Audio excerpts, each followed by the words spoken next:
Weddings में मिलने वाले गिफ्ट्स पे क्या टैक्स लॉ है? सो वेडिंग के gift it totally depends on किसको मिल रहा है।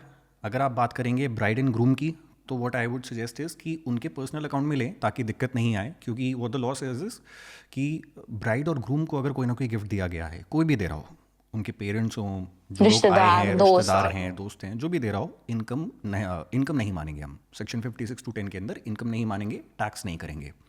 पर कुछ लोग गलती क्या कर देते हैं, उसको पेरेंट्स के अकाउंट के अंदर रिसीव कर लिया एंड देन उसको अपने अकाउंट के अंदर ट्रांसफर करवा लिया। मत करिए, फालतू लिटिगेशन में फंसेंगे। कल को जाके वो पेरेंट्स की इनकम में ऐड कर सकते हैं कि आपकी शादी नहीं हुई थी, आपके अकाउंट के अंदर क्यों आया है, वगैरह वगैरह। तो अपने अकाउंट के अंदर रिसीव कर रहे हैं, जितना रिसीव करना है करिए, कोई लिमिट नहीं है। कुछ लोगों को लगता है 50,000 की लिमिट है, वो नॉर्मली लिमिट होती है कि नॉर्मली आपको गिफ्ट दिया जा रहा है, तो हाँ। सारे लोगों से मिला के पर ईयर 50,000 से ज़्यादा का अगर नहीं होता तो इनकम में नहीं ऐड होता, नहीं तो होता है। बट मैरिज के केस में देयर इज नो लिमिट।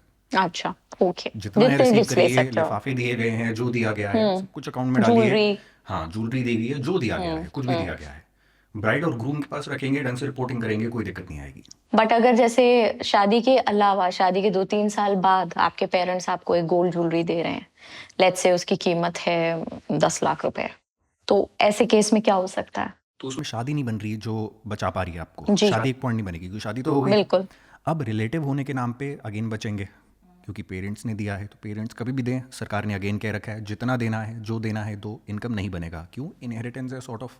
तो अलग अलग चीज़ें हैं, कहीं भी बच पा रहे हैं तो ऑटोमेटिकली बच जाएंगे। कोई भी अगर ट्रिगर नहीं हो पा रहा पॉइंट, तो अगेन वही 50,000 की लिमिट है। सो लॉ में लूप होल्स होते हैं। इट्स लाइक बिकॉज आप कितना ही डिस्क्राइब कर दो चीज को, जिसकी वजह से लॉ एक्चुअली बड़ा भी हो जाता है, उसका टेक्स्ट बड़ा हो जाता है, बट कहीं ना कुछ तो रह ही जाएगा। तो क्या उन लूप होल्स को यूज करना टैक्सेस इवेट करने के लिए एक वाइज मूव है?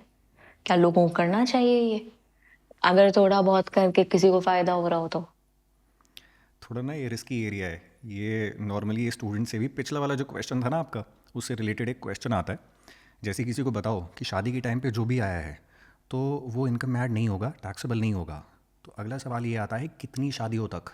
कोई दो शादी कर रहा है, चार That's शादी कर रहा है, interesting. 5 शादी कर रहा है, तो क्या हर शादी पे ये सरकार छोड़ने को तैयार हो जाती है? अब टेक्निकली अगर आप बात करेंगे तो सरकार ने लॉ में नहीं कह रखा कि एक शादी तक ही छोड़ेंगे, भैया, 2 शादी। सरकार कैसे बताएगी तुम कितनी क्वांटिफाई कैसे शादियां करेंगे करो? वो? हाँ। पर कोई अगर इसको टूल बना लेता है, मान के चलिए उसने 12 शादियां कर ली हैं पेपर पे, हाँ। किसी किसी इंसान को पकड़ के लेके आ रहा है, शादी कर रहा है, उस टाइम पे थोड़ी बहुत एविएशन कर रहा है, फिर डिवोर्स, फिर शादी, फिर डिवोर्स, फिर हाँ। शादी, उसने 12 बार कर लिया और उसको लग रहा है उसने क्या कर लिया है, लॉ के अंदर लूप होल ढूंढ लिया है। लूप होल है तो इसको ना सरकार कहती है आप टैक्स एवेजन नहीं कर रहे हैं, क्योंकि आपने लॉ तो मान लिया। लॉ कह रहा था शादी के टाइम पे लिया है तो इनकम में ऐड नहीं करेंगे, ठीक है। आप क्या कर रहे हैं? टैक्स अवॉइडेंस कर रहे हैं, लूप होल पकड़ने की कोशिश कर रहे हैं, जो कि हमारी इंटेंट नहीं थी। इंटेंट क्या थी? रियलिटी में कोई शादी कर रहा है तो इनकम में ऐड नहीं करेंगे, गिफ्ट आते हैं, ठीक है। अब यहाँ पे क्वेश्चनिंग नहीं करेंगे क्यों दे रहा है, क्या दे रहा है, टैक्सेस दो, रहने दो, शादी का मौका है। तुम उसको पकड़ के अगर बैठ जाओगे, लूप होल को पकड़ के बैठ जाओगे, तो सरकार के पास एक तरीका होता है लॉ को चेंज करने का। और लॉ वो हमेशा ऐसे नहीं करते कि चेंज कर रहे हैं तो आगे से चेंज कर रहे हैं, वो पीछे से चेंज कर देते हैं, रेट्रोस्पेक्टिवली उसको इफेक्ट दे देते हैं। तो इस इंसान ने बैक टू बैक शादियाँ करी हैं, ये सोचा है लॉ के अंदर ये लिखा हुआ है तो ये तो मेरे को पकड़ नहीं पाएंगे, पकड़ लेंगे वो। अगर उनको दिखा कि यहाँ पे एक इंसान क्या कर रहा है, मोटा टैक्स एवेड कर रहा है, या बहुत सारे लोग हैं जो कि ये वाला काम करने लग गए हैं और उन्होंने बहुत टैक्सेस बचा लिए हैं, रेट्रोस्पेक्टिवली चेंज करेंगे और एक बार में हर एक को देना पड़ेगा। क्या कोई कोर्ट जाके आर्ग्यू कर सकते हैं कि नहीं नहीं सरकार ने तो पहले से चेंज कर दिया? कोर्ट कुछ नहीं कर सकता, मानना पड़ेगा। लॉ के अंदर अगर उन्होंने ये वाला चेंज करा है, मानना पड़ेगा। आप एविएशन कर रहे हैं, दिल call you out for it and होगा। वोडाफोन केस इसी का एग्जांपल है, हज़ारों करोड़ों की रिकवरी उन्होंने करने की कोशिश करी, इंटरनेशनल कोर्ट्स के अंदर वो केस गया, उसकी एक अलग फाइट हुई, but that is If I remember, it was 11,000 crores. रफली अराउंड 18,000 करोड़ पहुंच गया था, इंटरेस्ट पेनल्टी सारी चीज़ें मिला के 10,000 करोड़ तक की रिकवरी थी टैक्सेस की। पर again that is again an example of making any change जो भी क्या है, रेट्रोस्पेक्टिव है कि वो कर सकते हैं।